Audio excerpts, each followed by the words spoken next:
ওই দিন থেকে আমি আপনাকে উস্তাদ বলে মনে করি। হুজুর গো, ও হুজুর, মনে ব্যথা পাবেন না, কষ্ট পাবেন না। আজকে আমি নতুন বিবি ঘরে নিয়ে ঢুকলাম। হুজুর গো, বিবির সাথে আমার কেমন আচার ব্যবহার করতে হবে একটু বলবেন। আমি মোবাইল যুগে যতটুকু বলা সম্ভব ততটুকু আমি বলে দিলাম।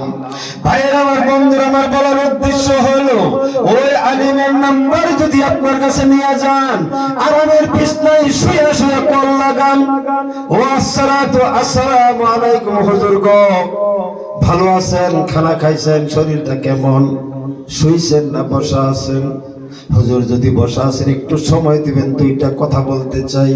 হুজুর বলবেন ঠিক আছে, বলুন চাচাজি বলুন। এইবার আপনি চাচাজি হইয়া বলুন, বাবা রে, বাবা হইতে হইতে কম হয় নাই, 14টা মেয়ে ছেলের বাবা হইয়া গেছি, ফরজ গোসল কিভাবে করতে হয় জানি না। হুজুর গো, বিরাট বাজারে পাইছিলাম আপনাকে, কিন্তু বিরাট বাজারে আপনারা চা খাওয়াইলাম, কিন্তু আশা ছিল জিজ্ঞাসা করার জন্য। আপনার দেখে সমস্ত মানুষ ভিড় লাগাইছে, এই জায়গায় লাজ লাগে কি করে আপনারা জিজ্ঞাসা করব হুজুর। এই জন্য মোবাইল নাম্বারটা নিয়ে আইছিলাম। এখন আপনি একটু দয়া করে বলুন, বলুন হুজুর গো, গোসল ফরজ কিভাবে আদায় করতে হয়, গোসলের ফরজ কয়টা? এমন করা খালি করলাম আর কি, আর কথা আছে না? যা আছে শিখতে থাকুন। একদিন শিখেন, 2 দিন শিখেন, 3 দিন শিখেন। আপনি মনে মনে আমাকে উস্তাদ বানাইলেন। বুঝাইবার লেগে কইতেছি, আবার মনে মনে কই হ্যাঁ রে উস্তাদ বানাইতাম। এই বাবন্তরণীর না যে আমি বুঝাইবার জন্য কইতেছি, আমার উস্তাদ বানাইলেন। উস্তাদ বানাইয়া আমার কাছ থেকে শিক্ষা করতেছেন। আল্লাহর নবী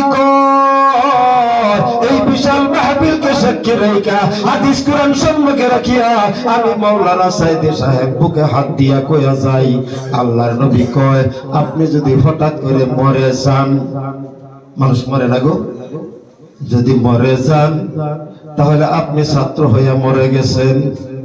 ছাত্র হয়ে যখন মরে গেছেন, আপনি শহীদি দরজা পেয়ে গেলেন। সুবহানাল্লাহ কোন। দয়ার নবী, মায়ার নবী সুপারিশ করে আপনাকে জান্নাতে পৌঁছিয়ে দিবেন। সুবহানাল্লাহ। শুধুমাত্র এইটুকুই না, মানুষ ঘুমের মধ্যে মরে কিনা, কথা কেন, ঘুমের মধ্যে মরে কিনা? ঘুমের মধ্যে মানুষ মরে। এই ঘুমের মধ্যে যখন মানুষ মরে, বিবির সাথে কথা বলতে পারে না, ছেলের সাথেও পড়তে পারে না। আমি একটু আগে বলেছিলাম, ইজা জা আজালুহুম লা ইস্তাখিরুনা সাআতাও ওয়া লা ইস্তাকদিমুন। যখন কাল আসিবে বান্ধিবে কষিয়া, কাকতি মিনতি খাটিবে না। আইরে দিন ফুরালো সন্দেহ হলো, ইহকাল পরকাল হারায়ো না। বুঝলেন না? ঘুমের মধ্যে মত এসে গেছে, আপনি মরে গেছেন। ঘুমানোর সময় একটু ভালো করে ঘুমান।